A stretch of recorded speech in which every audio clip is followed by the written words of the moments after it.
여러분, 9칸 기와집과 논밭을 물려받은 사위와 죽어가는 늙은 종 한 명을 받은 사위가 있었습니다. 누가 더 잘 살게 되었을까요? 모두가 말했습니다. 집을 받은 쪽이 평생 부자로 살겠지. 그런데 3년 뒤 믿기 힘든 일이 벌어졌습니다. 기와집을 받은 사위는 거리에서 구걸을 하고 있었고, 늙은 종을 떠안았던 가난한 사위는 조선 팔도를 움직이는 거상이 되어 있었습니다. 대체 그 늙은 종은 누구였길래 한 가문의 운명을 뒤집어 놓은 걸까요? 그리고 죽어가던 그 노인이 품속에서 꺼낸 황금빛 패 한 장 때문에 사또가 무릎을 꿇었다면 믿으시겠습니까? 오늘 이야기는 재산보다 무서운 유산, 사람 하나가 인생을 어떻게 바꾸는지에 대한 이야기입니다. 잠들기 전 마음 따뜻해지는 예시이야기 한 편. 구독과 좋아요는 이런 이야기를 이어가는 큰 힘이 됩니다. 지금부터 집을 받은 자와 사람을 받은 자의 운명이 갈라진 기막힌 이야기를 들려드리겠습니다. 남해 바닷가 작은 고을에 약초로 평생을 살아온 노인이 있었습니다. 이름은 최만석. 그는 젊은 시절부터 산과 들을 헤매며 풀뿌리 하나하나의 이름을 외웠고 마을 사람들의 병을 고쳐주며 살아왔습니다. 돈을 많이 벌지는 못했지만 그의 손을 거친 사람들은 모두 고마워했습니다.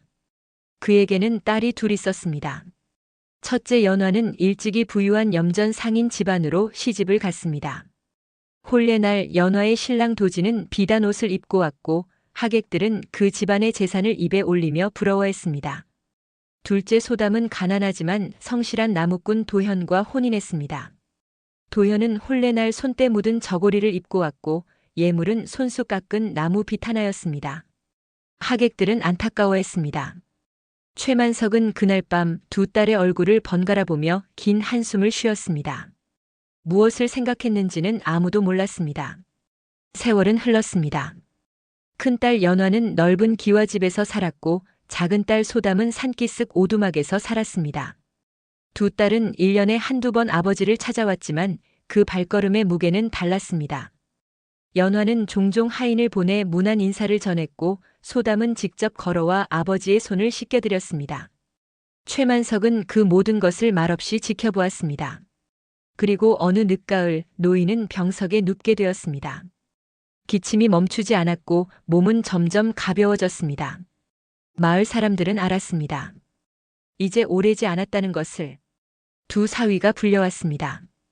큰 사위 도지는 하인 둘을 대동하고 왔고 작은 사위 도연은 땀에 젖은 도포를 입고 홀로 걸어왔습니다. 최만석은 두 사위를 앞에 앉히고 천천히 말을 꺼냈습니다. 이제 내가 갈 때가 되었구나. 두 사위는 고개를 숙였습니다. 노인은 잠시 숨을 고른 뒤 유언을 이어갔습니다. 도진 자네에게는 바닷가 염전과 창고 10칸을 주겠네. 도진의 눈이 번뜩였습니다. 그는 황급히 절을 올렸습니다. 감사합니다, 아버님. 노인은 고개를 끄덕이고 이번엔 도현을 보았습니다. 도연, 자네에게는 낡은 약장수 마차와 늙은 종풍구를 주겠네. 방 안이 조용해졌습니다. 도현은 잠시 망설이다가 깊게 절을 올렸습니다. 고맙습니다, 아버님. 도진은 입꼬리를 살짝 올렸습니다. 하인들은 서로 눈짓을 주고받았습니다. 장례가 치러진 뒤 마을 사람들은 수군거렸습니다. 큰 사위는 평생 부자로 살겠구먼. 작은 사위는 짐짝만 떠안았네. 늙은 종 하나 받아서 뭘 하겠나. 하지만 아무도 기억하지 못했습니다. 최만석이 마지막으로 남긴 말을. 겉모습만 보지 말거라. 진짜 재산은 사람 속에 있다. 그 말의 의미를 아는 사람은 그 자리에 아무도 없었습니다. 장례가 끝난 그날 밤 도지는 염전 앞에서 술잔을 들었고 도연은 오두막으로 돌아가 낡은 마차 옆에 앉았습니다. 마차 안에는 늙은 종풍구가 누워 있었습니다. 그는 거의 움직이지 못했고 숨소리마저 가늘었습니다. 소담이 남편 옆에 앉았습니다. 여보, 응. 아버님이 맡기신 분이에요. 우리가 끝까지 모셔야 해요. 도연은 고개를 끄덕였습니다. 그날 밤 두 사람은 풍구에게 미음을 떠먹이고 젖은 천으로 이마를 닦아주었습니다. 마을 사람들은 비웃었습니다. 저것들 짐 하나 더 늘렸구먼. 하지만 도현 부부는 흔들리지 않았습니다. 그들은 그때 알지 못했습니다. 그 늙은 종이 누구인지, 그가 왜 그곳에 있었는지, 그리고 그 선택이 무엇을 불러올지. 겨울이 다가오고 있었습니다. 장례가 끝나자마자 큰 사위 도지는 염전에서 잔치를 벌였습니다. 술상이 차려졌고 고기가 구워졌으며 사람들이 모여들었습니다. 며칠 밤낮 동안 웃음소리와 술잔 부딪히는 소리가 끊이지 않았습니다. 친척들은 창고를 둘러보며 감탄했습니다. 이 소금만 해도 얼마겠소. 소금값이 오르기만 하면 금덩이지. 도지는 흡족한 얼굴로 고개를 끄덕였습니다. 장인어른께서 좋은 것만 남겨주셨어. 그는 술잔을 기울이며 생각했습니다. 이제 자신의 시대가 왔다고. 더 이상 장인의 그늘 아래 있지 않아도 된다고. 그날 밤 도지는 창고 열쇠를 허리춤에 차고 잠들었습니다. 반면 작은 사위 도연은 초라한 오두막으로 돌아왔습니다. 오두막은 산기슭 끝자락에 있었고 지붕은 군데군데 비가 샜으며 벽은 바람이 들어왔습니다. 마당에는 낡은 마차 한 대가 덩그러니 서 있었습니다. 마차 안에는 늙은 종풍구가 누워 있었습니다. 그는 병들어 거의 움직이지 못했고 말도 제대로 하지 못했습니다. 가끔 숨을 헐떡이며 눈을 뜰 뿐이었습니다. 도연은 마차 옆에 앉아 한참을 바라보았습니다. 소담이 물 한 그릇을 들고 왔습니다. 여보, 이분께 물 좀 드려요. 도연은 고개를 끄덕이고 풍구의 머리를 조심스럽게 들어 올렸습니다. 물은 입술을 타고 흘러내렸고 풍구는 간신히 한 모금을 삼켰습니다. 그날 밤부터 도연 부부의 하루는 바뀌었습니다. 아침이 되면 먼저 풍구의 상태를 확인했고 저녁이 되면 죽을 끓여 떠먹였습니다. 겨울이 다가오자 소담은 자신의 이불을 덮어주었고 도연은 밤마다 풍구의 발을 품에 안아 체온으로 녹였습니다. 마을 사람들은 지나가며 고개를 저었습니다. 저것들 제 배도 못 채우면서. 늙은이 하나 모시느라 고생이구먼. 그냥 내다버리지 왜 저러나. 소담은 그 말들을 들었지만 대꾸하지 않았습니다. 도연은 나무를 하러 산에 올라가면서도 풍구가 누운 마차를 자주 돌아보았습니다. 어느 날 도연이 장터에서 돌아오는 길이었습니다. 그는 손에 쌀 한 줌을 들고 있었습니다. 나무를 팔아번 돈으로 산 것이었습니다. 오두막에 들어서자 소담이 마루에 앉아 바느질을 하고 있었습니다. 쌀 샀어요. 죽 끓이려고. 소담은 잠시 바느질 손을 멈추고 마차 쪽을 바라보았습니다. 여보, 우리 잘하고 있는 거겠죠? 도연은 대답 대신 아내의 어깨를 가만히 두드렸습니다. 그날 저녁 두 사람은 죽을 3그릇 끓였습니다. 풍구에게 한 그릇, 자신들은 반 그릇씩 나눠 먹었습니다. 풍구는 여전히 눈을 감고 있었지만 죽을 삼킬 때마다 목젖이 미세하게 움직였습니다. 도연은 숟가락을 놓고 작게 중얼거렸습니다. 장인어른, 이 사람이 누군지 알려주셨으면 좋았을 텐데. 하지만 최만석은 아무 말도 남기지 않았습니다. 그저 사람 속에 진짜 재산이 있다는 말만 남겼을 뿐. 그 의미를 아는 사람은 아무도 없었습니다. 한편 염전 쪽에서는 밤마다 웃음소리가 이어졌습니다. 도지는 상인들을 불러 모아 소금 거래를 의논했고 창고 열쇠를 흔들며 자랑했습니다. 이 소금으로 3년은 먹고 살 수 있어. 사람들은 박수를 쳤습니다. 하지만 아무도 묻지 않았습니다. 그 소금이 정말 3년을 버틸 수 있는지, 그 창고가 정말 튼튼한지, 그리고 도진이 그 재산을 지킬 능력이 있는지. 겨울이 깊어졌습니다. 오두막에서는 연기가 가늘게 올라왔고 염전에서는 불빛이 환했습니다. 두 집의 거리는 고작 반나절 걸음이었지만 그 사이는 점점 멀어지고 있었습니다. 그리고 어느 날 밤, 풍구의 손가락이 아주 미세하게 움직였습니다. 도연은 그것을 보지 못했습니다. 소담도 보지 못했습니다. 하지만 그 움직임은 무언가 시작되고 있다는 신호였습니다. 100일이 다가오고 있었습니다. 100일이 되던 날 밤 오두막에는 달빛만 스며들고 있었습니다. 도연은 마루에 앉아 새끼를 꼬고 있었고 소담은 마차 옆에서 풍구의 이마를 닦아주고 있었습니다. 그때였습니다. 풍구의 눈이 떠졌습니다. 천천히 하지만 또렷하게. 소담이 놀라 뒤로 물러섰습니다. 여보. 도현이 달려왔습니다. 그는 풍구의 얼굴을 들여다보았습니다. 그 눈빛은 달랐습니다. 100일 동안 죽어가던 노인의 눈이 아니었습니다. 깊고 날카로우며 모든 것을 꿰뚫어 보는 듯한 눈빛이었습니다. 풍구는 천천히 몸을 일으켰습니다. 도현이 황급히 부축했습니다. 어르신 괜찮으십니까? 풍구는 잠시 숨을 고르고 입을 열었습니다. 자네들 날 살렸구나. 목소리는 낮았지만 힘이 있었습니다. 도현은 어리둥절한 얼굴로 소담을 바라보았습니다. 소담도 말을 잇지 못했습니다. 풍구는 마차에서 내려 마당을 천천히 걸었습니다. 마치 100일 동안의 병이 거짓말처럼 그의 걸음은 단단했습니다. 그는 하늘을 올려다보았습니다. 달은 둥글게 떠 있었고 바람은 차가웠습니다. 얼마나 지났나? 100일쯤 됩니다.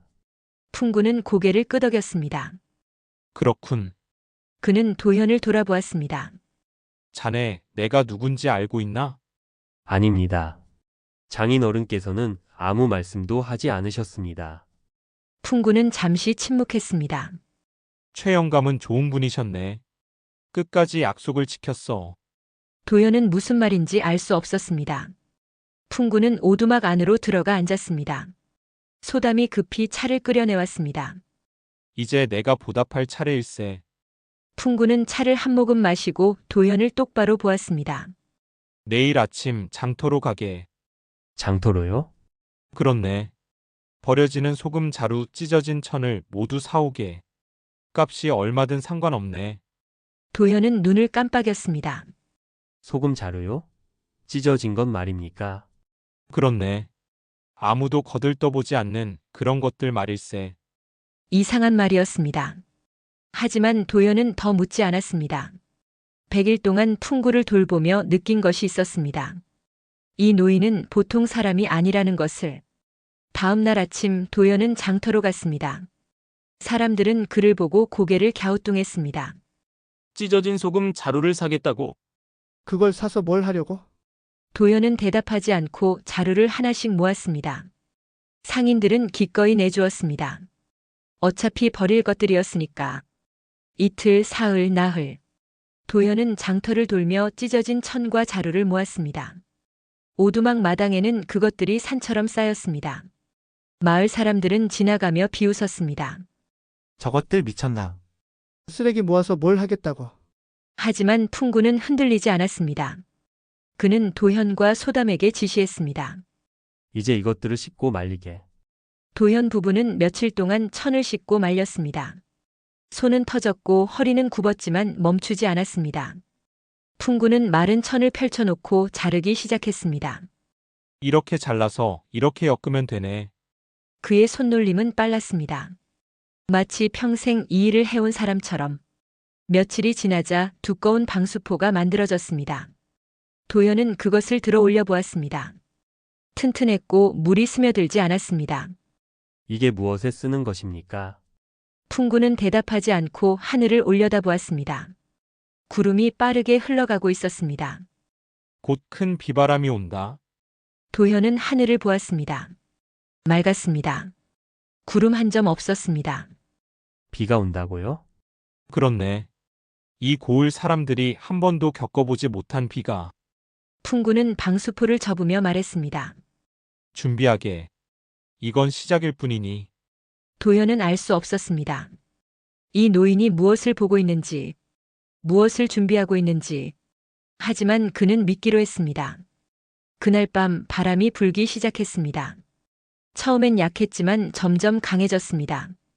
오두막의 문이 흔들렸고 나뭇가지가 부러지는 소리가 들렸습니다.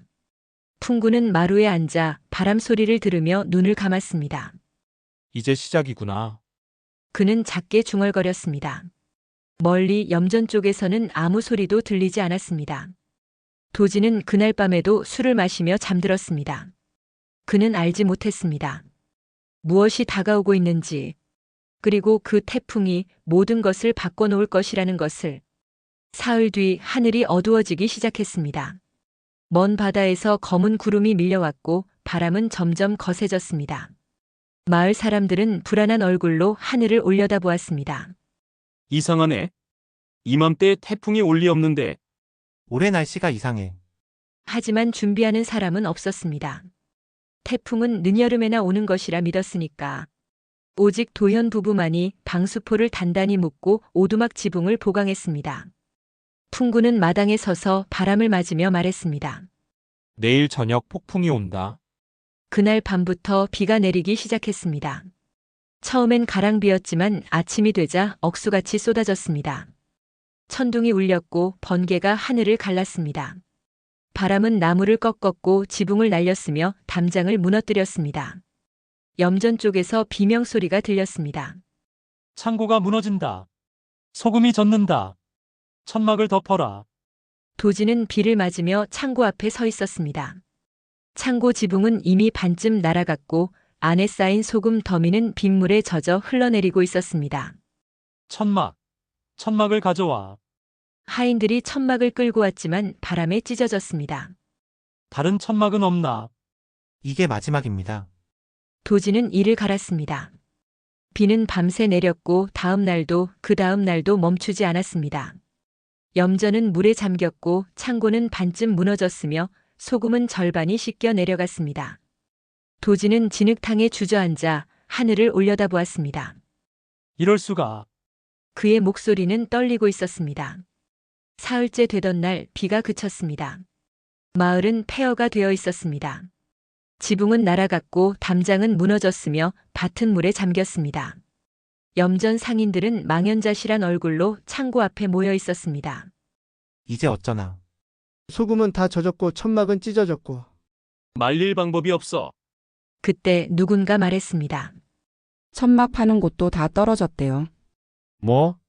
다른 고을 상인들이 먼저 사갔다고. 절망이 퍼졌습니다. 소금을 말릴 천막이 없으면 소금은 그대로 녹아버립니다. 그렇게 되면 1년치 수입이 사라지는 것이었습니다. 상인들은 발을 동동 굴렀습니다. 누가 천막 좀 구해올 수 없나? 그때였습니다. 마을 어귀로 한 대의 마차가 들어왔습니다. 낡은 마차였지만 그 위에는 두툼한 방수포가 잔뜩 실려 있었습니다. 마차를 끄는 사람은 도현이었습니다. 상인들이 달려왔습니다. 저게 뭔가? 천막 아니 방수포인가? 도현은 마차를 세우고 방수포를 펼쳐 보였습니다. 두껍고 튼튼하며 물이 전혀 스며들지 않는 천이었습니다. 상인 하나가 급히 물었습니다. 이걸 파는 건가? 그렇습니다. 얼마에? 도현은 잠시 망설였습니다. 풍구가 정해준 값이었지만 너무 비싼 것 같았습니다. 한 장의 은단량입니다. 상인들이 웅성거렸습니다. 비싸네. 보통 천막의 3배야. 하지만 한 상인이 나섰습니다. 좋아. 10장 주게. 나도 10장. 나는 20장. 순식간에 방수포가 팔려나갔습니다. 상인들은 그것을 창고 위에 덮고 소금을 펼쳐 말리기 시작했습니다. 비를 막을 수 있었고 소금을 지킬 수 있었습니다. 도현은 그날 손에 은을 가득 쥐고 돌아왔습니다. 오두막 마당에 도착하자 소담이 놀란 얼굴로 달려왔습니다. 여보, 이게 다. 다 팔렸어요. 도현은 믿기지 않는다는 듯 은을 내려다보았습니다. 며칠 만에 평생 벌지 못할 돈을 손에 쥔 것이었습니다. 풍구는 마루에 앉아 차를 마시고 있었습니다. 수고했네. 도현은 은을 풍구 앞에 내려놓았습니다. 어르신 이건. 자네가 번 돈일세. 자네가 가지게. 하지만 풍구는 손을 저었습니다. 나는 빚을 갖고 있을 뿐이네. 도현은 알 수 없었습니다. 무슨 빚인지. 풍구는 차를 다 마시고 잔을 내려놓았습니다. 이건 시작일세. 시작이요? 그렇네. 풍구는 먼 바다를 바라보았습니다. 진짜 기회는 이제부터야. 그날 밤 도지는 창고 앞에 앉아 있었습니다. 소금 절반이 사라졌고 남은 것도 품질이 떨어졌습니다. 그는 고개를 떨구고 손으로 얼굴을 감쌌습니다. 어떻게 이럴 수가. 멀리 오두막 쪽에서는 작은 불빛이 보였습니다. 도지는 그 불빛을 보며 이를 갈았습니다. 저 가난한 나무꾼이 무슨 수로 살아가고 있는지 그는 알지 못했습니다. 그리고 알고 싶지도 않았습니다. 달은 구름 사이로 희미하게 떠 있었고 바람은 여전히 차갑게 불었습니다. 무언가 시작되고 있었습니다. 보름이 지났습니다. 염전은 복구되지 않았고 마을 곳곳에는 여전히 태풍의 흔적이 남아 있었습니다. 도현의 오두막에는 이제 은과 쌀이 쌓여 있었습니다. 하지만 도현 부부는 여전히 소박하게 살았습니다. 이웃들에게 쌀을 나눠주었고 끼니를 거르는 집에는 돈을 쥐어주었습니다. 풍구는 그 모습을 말없이 지켜보았습니다. 어느 날 아침 풍구가 도현을 불렀습니다. 이번엔 다른 걸 모아야 하네. 무엇을 모으면 됩니까? 버려진 조개 껍데기 일세. 도현은 고개를 갸우뚱했습니다. 조개 껍데기요? 그렇네. 바닷가에 쌓여 썩고 있는 것들 말일세. 이번에도 이상한 짓이었습니다. 하지만 도현은 묻지 않았습니다. 지난번에 배운 것이 있었으니까. 다음 날부터 도현은 바닷가를 돌며 조개 껍데기를 모았습니다. 마을 사람들은 또다시 비웃었습니다. 이번엔 쓰레기 줍네. 저것들 정말 이상해졌어. 하지만 도현은 멈추지 않았습니다. 며칠 동안 모은 껍데기는 술에 가득 실렸습니다. 풍구는 그것들을 햇볕에 말리고 절구에 빠아가루로 만들게 했습니다. 이제 이것을 이렇게 섞으면 되네. 풍구는 조개 껍데기 가루에 석회와 모래를 섞었습니다. 며칠 뒤 단단하고 하얀 덩어리가 만들어졌습니다. 도현이 그것을 만져보았습니다. 돌처럼 단단했습니다. 이게 무엇입니까? 염전 바닥을 보강하는 재료일세. 풍구는 가루를 한 줌 쥐고 말했습니다. 태풍이 지나간 염전은 바닥이 무너졌네. 그걸 다시 다지려면 이런 재료가 필요하지. 도현은 눈이 커졌습니다. 그럼 이걸 염전 상인들에게? 아니네. 풍구는 고개를 저었습니다. 관아에 가게. 관아요? 관아에서 곧 염전 복구 공사를 시작할 거네. 그들이 필요로 하는 게 바로 이것이지. 도현은 알 수 없었습니다. 풍구가 어떻게 그런 것까지 아는지. 하지만 그는 다음 날 수레에 가루를 가득 싣고 관아로 향했습니다. 관아 앞에는 이미 관리 몇 명이 모여 염전 복구를 의논하고 있었습니다. 바닥이 무너져서 소금이 제대로 안 마른다는데 다시 다지려면 한 달은 걸리겠어. 빨리 해결해야 하는데.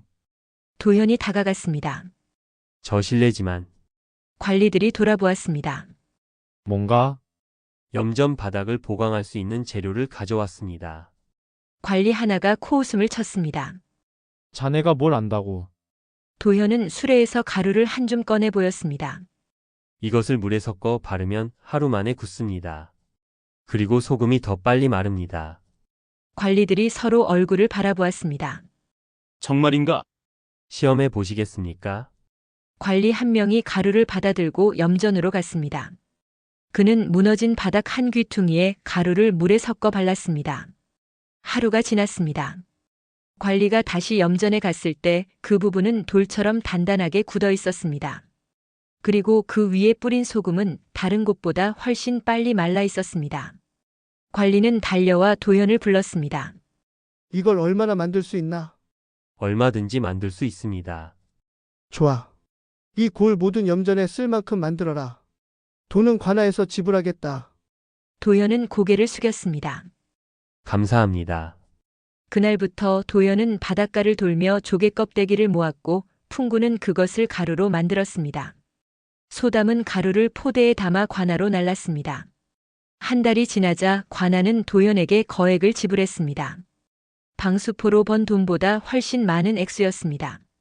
도현은 은을 손에 쥐고 믿기지 않는다는 표정으로 오두막에 돌아왔습니다. 소담이 눈물을 글썽이며 말했습니다. 여보, 우리가 이렇게 될 줄은. 도현도 말을 잇지 못했습니다. 몇 달 전만 해도 그들은 하루 끼니를 걱정하던 가난한 부부였습니다. 이제 그들은 고을에서 손꼽히는 부자가 되어 있었습니다. 풍구는 마루에 앉아 차를 마시며 말했습니다. 자네들은 좋은 사람들이네. 도현이 고개를 들었습니다. 저희는 그저 어르신 말씀을 따랐을 뿐입니다. 아니네. 풍구는 고개를 저었습니다. 자네들은 사람을 버리지 않았네. 그게 가장 중요한 거야. 그날 밤 도현 부부는 마을을 돌며 이웃들에게 쌀과 소금과 돈을 나눠주었습니다. 태풍에 집이 무너진 분들, 이걸로 다시 지으세요. 끼니 걱정하시는 분들, 이 쌀로 버티세요. 사람들은 눈물을 흘리며 감사했습니다. 은인이십니다.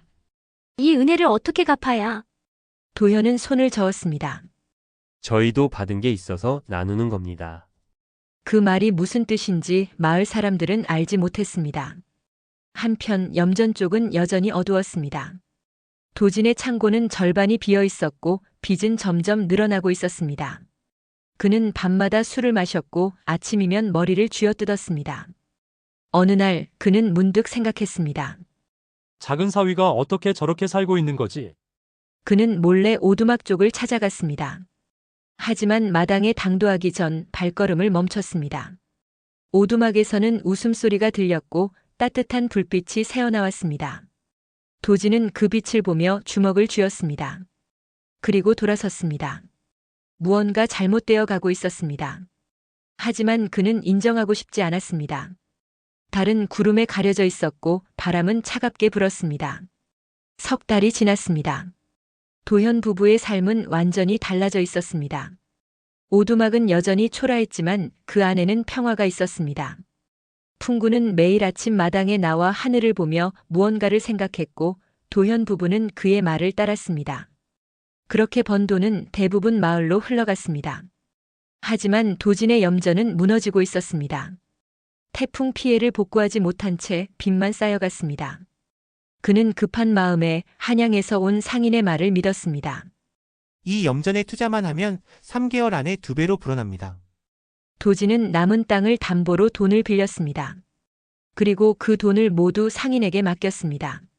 한 달이 지났습니다. 상인은 나타나지 않았습니다. 2달이 지났습니다. 소식이 끊겼습니다.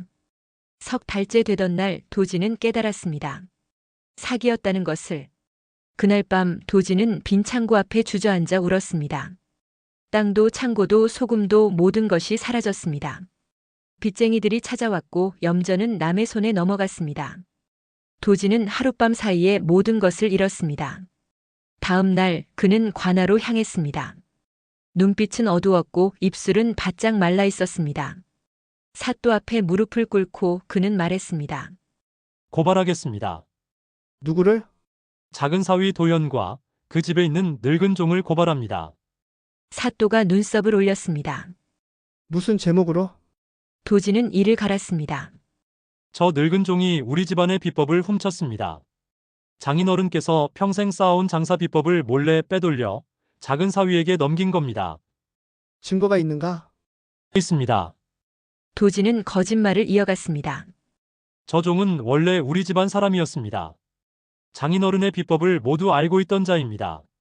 그런데 장인어른이 돌아가시자마자 작은 사위와 짜고 저를 속인 겁니다. 사또는 잠시 생각하더니 고개를 끄덕였습니다. 알았다. 그 종을 끌고 오너라. 이틀 뒤 관아 관속들이 오두막으로 왔습니다. 풍구라는 자 관아로 나오시오. 도현이 놀라 나섰습니다. 무슨 일입니까? 고발이 들어왔소. 조용히 따라오시오. 풍구는 마루에서 천천히 일어났습니다. 그의 얼굴에는 놀람도 분노도 없었습니다.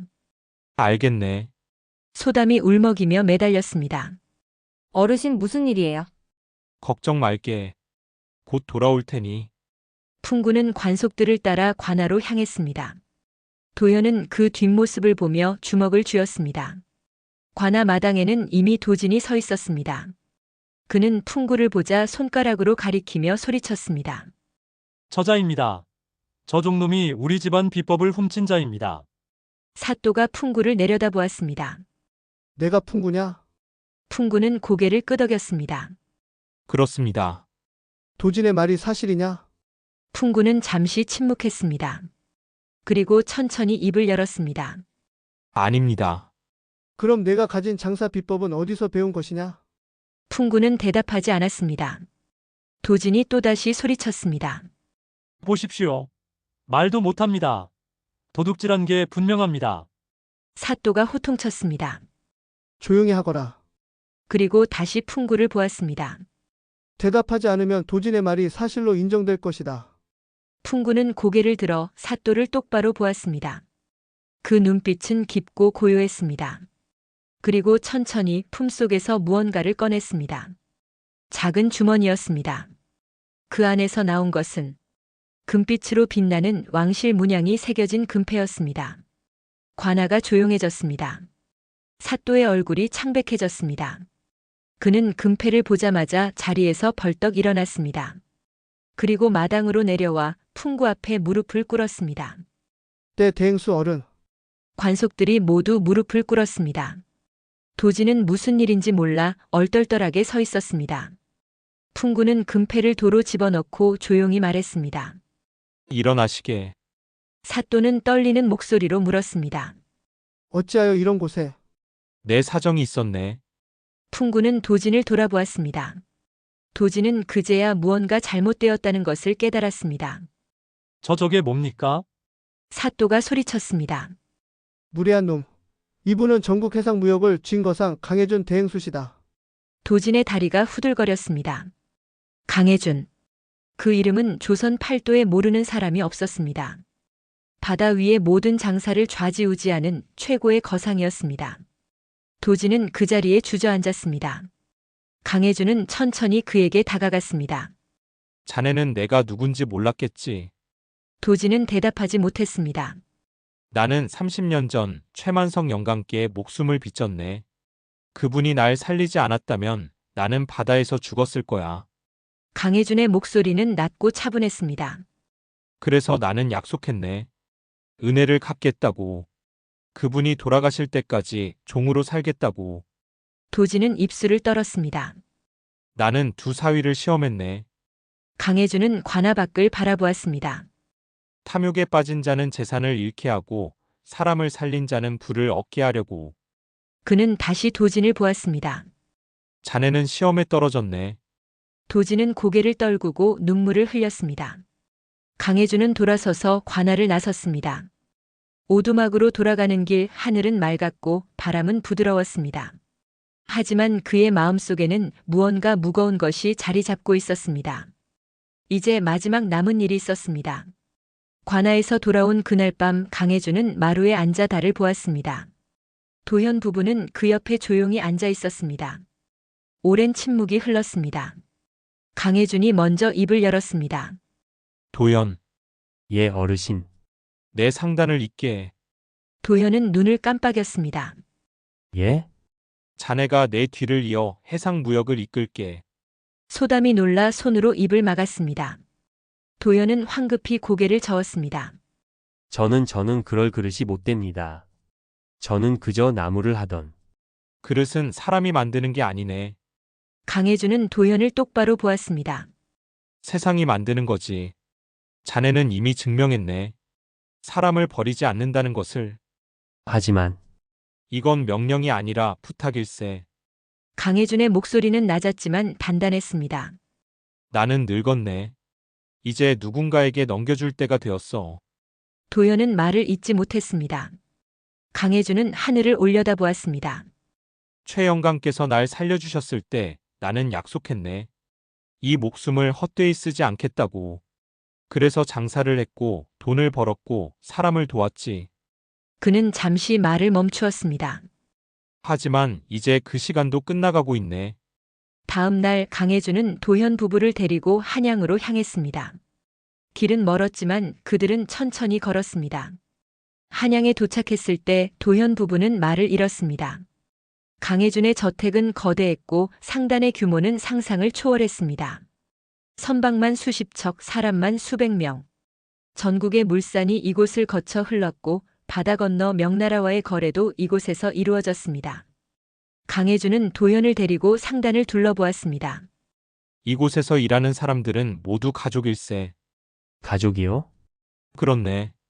나는 사람을 물건처럼 다루지 않았네. 그들의 가족을 돌보고 아픈 이를 치료하고 늙은 이를 모셨지. 도현은 창고를 돌아보았습니다. 일꾼들은 무거운 짐을 나르면서도 얼굴에 웃음이 있었습니다. 사람을 먼저 챙기면 장사는 저절로 따라오네. 강해준의 말은 조용했지만 깊이가 있었습니다. 돈은 물처럼 흐르는 거야. 막으면 썩고 흐르게 두면 모두를 살리지. 그날 밤 상단의 큰 방에서 회의가 열렸습니다. 강해준은 모든 대행수들과 장인들을 불러 모았습니다. 오늘부터 도연이 이 상단을 이끌 것이네. 방 안이 웅성거렸습니다. 저 젊은이가 나무꾼이었다던데. 하지만 강혜준은 손을 들어 조용히 시켰습니다. 그는 사람을 버리지 않았네. 그것만으로도 충분하네. 그리고 도현을 보았습니다. 자네가 할 일은 하나뿐일세. 사람을 잃지 않는 것. 도현은 고개를 숙였습니다. 최선을 다하겠습니다. 세월이 흘렀습니다. 도현은 상단을 이끌며 강혜준이 가르쳐준 대로 살았습니다. 돈을 모으기보다 사람을 모았습니다. 어부의 빚을 갚아주었고 가난한 상인을 도왔으며 병든 노인들을 돌보는 약방을 세웠습니다. 상단은 더욱 커졌고 사람들은 도현의 이름을 기억했습니다. 어느 늦은 가을날, 상단 문 앞에 한 거지가 나타났습니다. 옷은 누더기였고 얼굴은 수척했으며 눈빛은 텅 비어 있었습니다. 일꾼 하나가 쫓아내려 했지만 도현이 말렸습니다. 잠깐, 도현은 그 거지를 자세히 보았습니다. 그리고 알아보았습니다. 형님. 거지는 도진이었습니다. 그는 모든 것을 잃고 이곳저곳을 떠돌다가 마지막으로 이곳을 찾아온 것이었습니다. 도진은 고개를 들지 못했습니다. 나는 자격이 없네. 도현은 그의 앞에 무릎을 꿇고 앉았습니다. 들어오세요, 형님. 안 되네. 나는 자네를 배신했어. 자네를 고발했고 모함했어. 알고 있습니다. 도현은 조용히 말했습니다. 하지만 형님도 사람입니다. 사람은 넘어지는 법이에요. 그는 도진의 손을 잡았습니다. 일어나세요. 함께 사시죠. 도진은 눈물을 흘렸습니다. 그날부터 도진은 상단에서 일했습니다. 처음에는 창고 정리부터 시작했고 나중에는 장부를 보았으며 세월이 지나자 상단의 한 부분을 맡았습니다. 그는 다시는 탐욕을 부리지 않았고 사람을 함부로 대하지 않았습니다. 어느 봄날 도현과 도진은 함께 바닷가에 섰습니다. 바다는 고요했고 파도는 부드럽게 밀려왔습니다. 도진이 말했습니다. 자네가 없었다면 나는 어디선가 죽었을 거야. 도현은 고개를 저었습니다. 형님이 없었다면 저도 여기 없었을 겁니다. 무슨 말인가? 형님이 저를 고발했을 때 강 어르신의 정체가 드러났잖아요. 그때 모든 게 바뀌었죠. 도진은 쓸쓸하게 웃었습니다. 그래. 내 잘못이 자네를 높은 곳으로 보냈구나. 아닙니다. 도현은 형을 돌아보았습니다. 형님도 지금 여기 계시잖아요. 그걸로 충분합니다. 두 사람은 한참을 바다를 바라보았습니다. 멀리 상단의 배들이 떠나고 있었습니다. 그 배들은 사람의 마음을 싣고 바다를 건너갈 것이었습니다. 그날 밤 강혜준은 조용히 눈을 감았습니다. 그는 오래 살았고 할 일을 다 마쳤습니다. 도현 부부와 도진은 그의 곁을 지켰습니다. 마지막 숨을 거두기 전 강혜준은 작게 중얼거렸습니다. 최영감 약속을 지켰습니다. 그리고 그는 조용히 떠났습니다. 장례는 조촐하게 치러졌습니다. 하지만 전국에서 사람들이 찾아왔습니다. 강혜준에게 도움을 받았던 사람들, 그에게 빚을 진 사람들, 그를 기억하는 사람들. 그들은 모두 말했습니다. 좋은 분이셨습니다. 도현은 그날 밤 혼자 바닷가에 앉아 생각했습니다. 재산이란 무엇인가? 집과 땅은 바람에 무너지지만 사람의 마음은 세월에도 무너지지 않습니다. 늙은 종 한 사람이 한 가문과 한 상단의 운명을 바꾸었습니다. 지금 곁에 있는 그 인연이 인생의 가장 큰 유산일지도 모릅니다. 도현은 하늘을 올려다보았습니다. 별이 빛나고 있었습니다. 그 별빛 아래 바다는 여전히 출렁이고 있었습니다. 그리고 어디선가 강혜준의 목소리가 들리는 것 같았습니다. 사람을 잃지 말게. 도현은 고개를 끄덕였습니다. 그리고 천천히 일어나 집으로 돌아갔습니다. 그곳에는 가족이 있었고 따뜻한 불빛이 있었습니다. 재산보다 소중한 것. 그것은 바로 사람이었습니다. 오늘 이야기는 집과 땅을 나눈 유산이 아니라 사람의 마음을 나눈 유산에 대한 이야기였습니다. 한 사람은 재산을 움켜쥐었지만 결국 모든 것을 잃었고 또 한 사람은 죽어가던 늙은 종 한 명을 품었을 뿐인데 세상을 움직이는 거상이 되었지요. 하지만 그가 진짜로 얻은 것은 돈도 권세도 아니었습니다. 사람을 귀히 여기는 마음, 정직하게 쌓은 신뢰, 그리고 베풀수록 커지는 인연이었습니다. 우리는 종종 화려한 것만이 복이라 생각합니다. 하지만 오늘 이야기처럼 가장 초라해 보이는 인연 하나가 우리 인생을 가장 빛나게 만들기도 합니다. 지금 여러분 곁에 있는 그 사람, 그 인연을 따뜻하게 품어주시길 바랍니다. 그 마음이야말로 평생 사라지지 않을 진짜 유산이니까요. 오늘도 잠들기 전 마음이 편안해지는 시간이 되셨길 바랍니다. 이야기가 좋으셨다면 구독과 좋아요로 함께 해주세요. 여러분의 응원이 더 많은 따뜻한 옛 이야기를 전하는 큰 힘이 됩니다. 지금 이 순간에도 이야기를 듣고 계신 모든 분들의 밤이 평안하고 따뜻하길 바라며 다음 이야기에서 다시 찾아뵙겠습니다. 고맙습니다.